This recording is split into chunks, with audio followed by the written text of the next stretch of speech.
Alright guys, so today we got this in the mail off of eBay.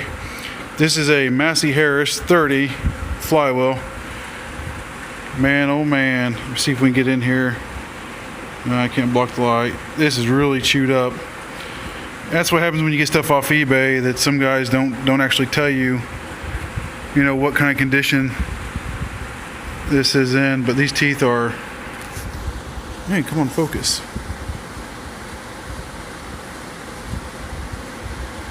These teeth are pretty chewed up on this thing, but it is what it is. So the clutch off the original crawler, the case, is the right size. The clutch pressure plate is the right size. So I don't have an alignment tool, so I went ahead and turned this on the lathe real quick. Fits inside the bushing, inside the crank. And then I'll be able to slide this on there to get it centered up. And then I'll bolt on the pressure plate. And then we can bolt the bell housing to it, and I can start to see exactly how far away from this flange I need to bring the bell housing out. And I still need to buy another starter, but just small steps, one at a time. Alright, so we got the plate, got the holes drilled in the plate, used our template, had to recess these holes because they have some half dowels coming out, like a sleeve dowel. So we got those lined up, got everything lined up. The bushing I've gotten here, or the bushing I made on the lathe to match the center of the crank with the stub shaft in there, ended up being a little too long, so I had to grind her down a little bit. And I took measurements to find out how far in, once the bell housing is bolted to this plate, how far in that would sit in that pallet bushing.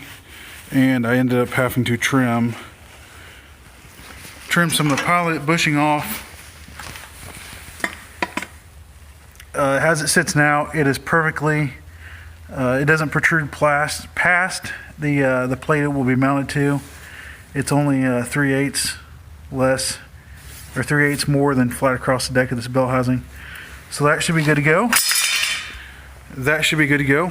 Now I'll take that bell housing and I'll stick it up here, and I drilled some bolt holes for that, and we'll throw some bolts in there and see how this thing lines up without putting the flywheel and the pressure plate and all that stuff on.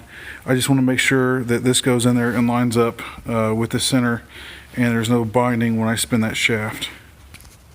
Okay, now that I've got the bell housing bolted to that plate, know what that tells me? Tells me she's centered in there. So now what I can do is I can take the bell housing off this, take the plate off the motor, bolt the bell housing back to that, and then take the grinder around and match the profile of the bell housing all the way around and clean that up. So hopefully you won't be able to tell. I still have to cut out for the starter. That's not going to be a big problem. Hopefully you won't be able to tell this is a homemade bell housing adapter after I'm done, after I profile it to match the bell housing. So what we're doing now, I'm not so much of a guy that likes to video myself grinding. No one gives a shit about someone grinding. But what we go through now is, this was half cut with an angle grinder and half cut with plasma cutter, because my poor little plasma cutter over there can't handle this stuff that sticks, so I had to cut through a little bit of it with the angle grinder. So now what we're doing is we're going to go through and take the grinder across it, and I got a little larger one, and we're going to try to blend it in and get it somewhat close to the two surfaces, somewhat close, so it looks a little bit more like a professional did, a professional did it, and I didn't do it. So that's what we're going to go through, and we're going to grind that.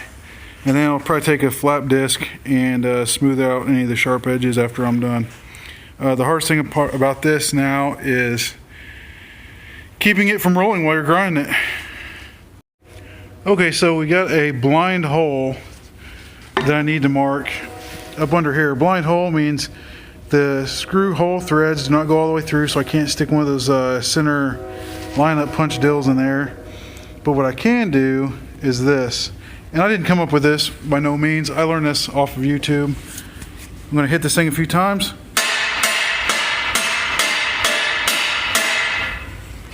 And we're going to pull this off. And hopefully, pulling this off will allow me to check and see if this little trick that I learned on the interwebs worked or not. Pull these out. Still got to deburr the edges, and there's still some more of this I need to take over there to the bench grinder and go around places I couldn't get the big angle grinder to go to. Let's see if that hole. Yep. Okay. Come on, focus. See that little nub protruding there? What that is a piece of thread that I took over to the lathe, and I turned a small point on one side and a shoulder where I can get a hold of it. And when I laid this on there and everything lined up, it pushed down there. So when I hit it, it left a dimple where I need to drill at. Let's see what we do this here. So this is an easier way. I left a bit of a ledge on this so I can grab onto it. Hopefully it'll come out easy.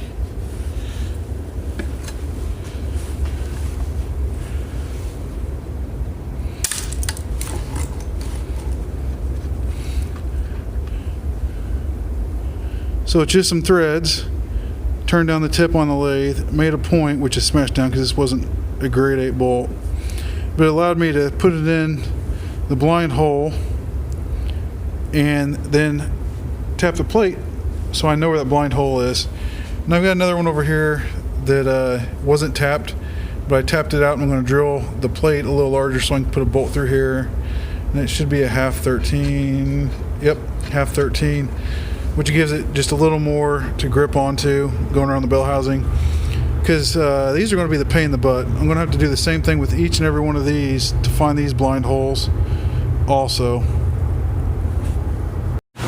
Hey guys, welcome back, or I guess this is stitched into the last video. The starters I had for this project all had, they had more teeth than what this ring gear. This is a 10, starter should be 10 teeth, 10 tooth starter to this ring gear.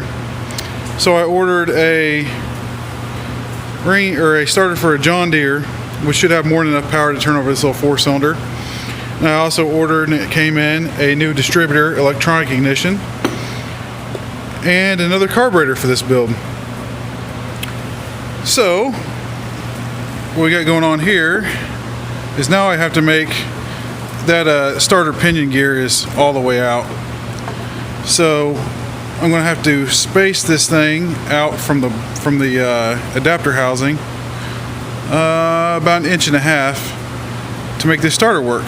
So what I'm going to do today is I'm going to start building a bracket for that and getting some of this stuff ready. Hopefully today start getting the motor ready to slide in, get all this crap cleaned up out here in the shop. But I got a free day today. The wife's working, the kids are on school online, so that's what we're going to do. And by the way, this 79 F-150 back here, hopefully this summer me and the son will start completely sanding it down, fixing all the body panels and painting it. So that'll be on the channel too later. I end up getting projects, and I just keep on adding more projects and more projects. But so I'm going to work on this today. And also, you may have noticed that the film is, or the video is not so shaky. It's because I actually went and bought a gimbal. So as soon as I get more progress, I'll record some more.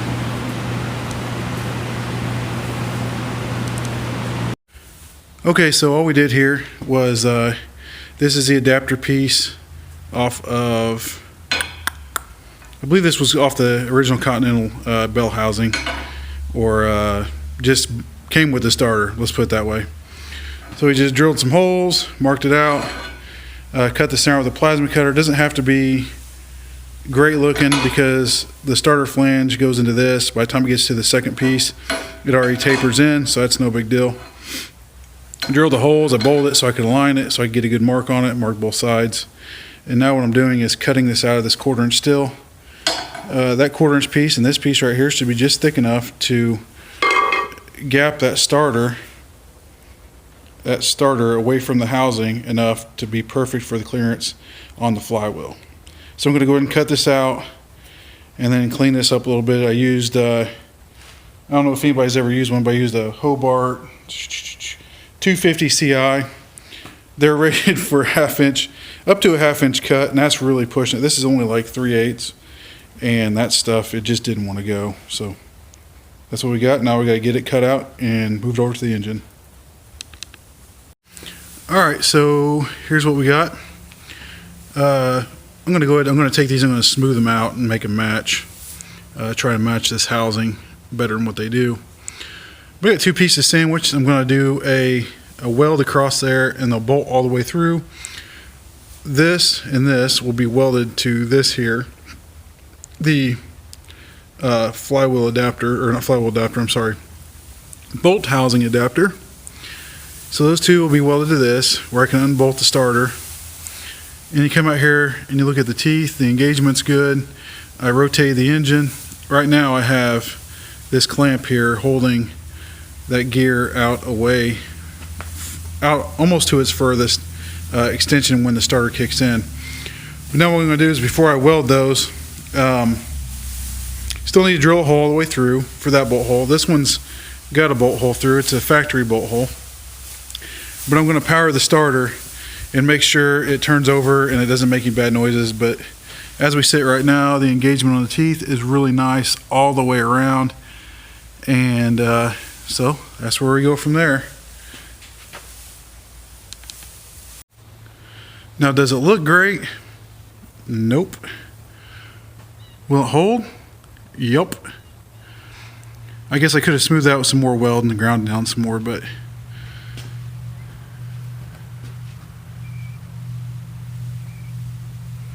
all I got is flux core wire right now. I don't have any gas for the tank. So now I got to do, I did a through hole for this one back here, and I'm going to have to see if I can drill into the bell housing and tap the bell housing. If not, I can put a stud through here and weld it, plug weld it from the back side. This hole here is a factory bell housing hole, so that one should be good. I'll just get a bolt long enough to go through there into the factory bell housing, and we'll throw that bell housing on. And then we'll start on the clutch linkage, or the piece that goes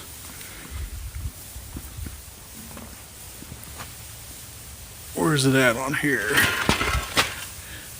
That's what this one has, and this is the one I'm using, and it's a little smaller shaft than, and this is the linkage that's on the original. So I'm going to see if I can make an adapter where I can still use this. Possibly I might have to make another linkage arm for it. That's where we're at now. Sorry if I jump around a lot. It's just how my brain works. I have to keep moving on different things to get a project done. I don't know if I'm ADHD or what. So this is the shaft that would have came out of the back of the bell housing and went into the Massey Harris transmission, or I guess flange or whatever it was. But the one we have that goes to the case is a regular 1 3/8 PTO shaft. So I picked this up from Rural King. It's just an extension, and I turn this down, the shaft down on the lathe here, and I'm going to take some more of this off, probably about half of this, so I can slide it further and maybe cut some more of that shaft off.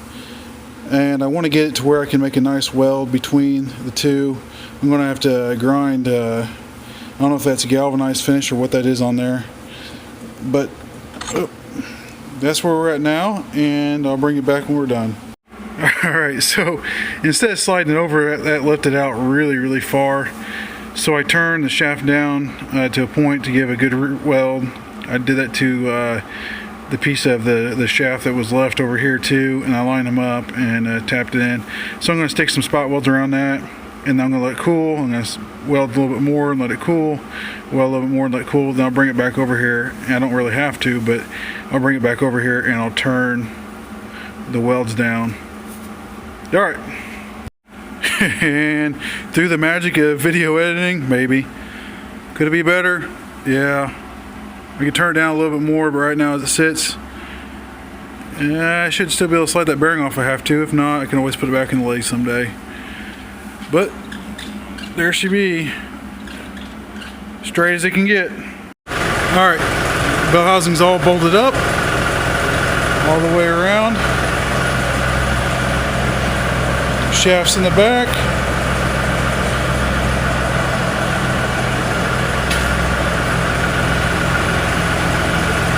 Starter's bolted up. We got one bolt that wasn't lined up. We'll have to take a die grinder. It's not really important, but it happens. Got the linkage hooked on. Now we're going to slide it into the dozer. Maybe. We'll see how it fits. I think I'm going to have to extend these tabs out because I don't believe these are as wide as the other ones were by quite a bit. And I think the other one's mounted from the bottom up, and these may be resting on it. So I don't know. We'll see.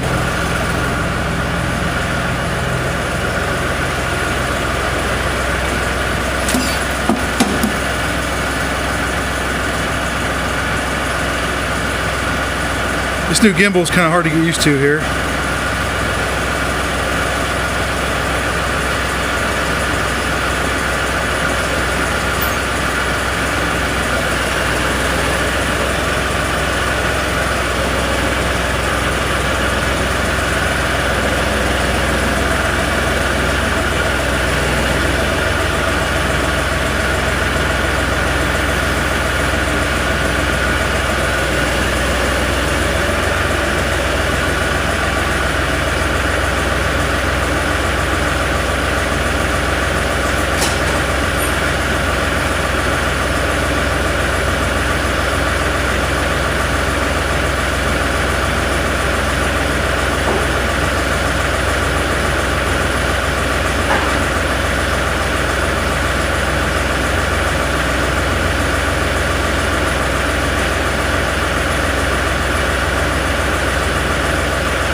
Gotta get that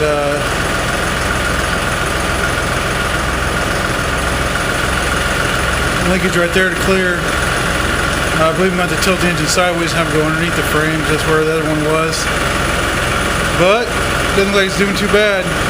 I'm going to go ahead and cut it off. I'm going to push this in because I have to line up the spline to the PTO shaft and run back and see what we can do with the pump. There's a pump on one side that's looking like it might be hidden, so I'll cut it back on when we're a little further.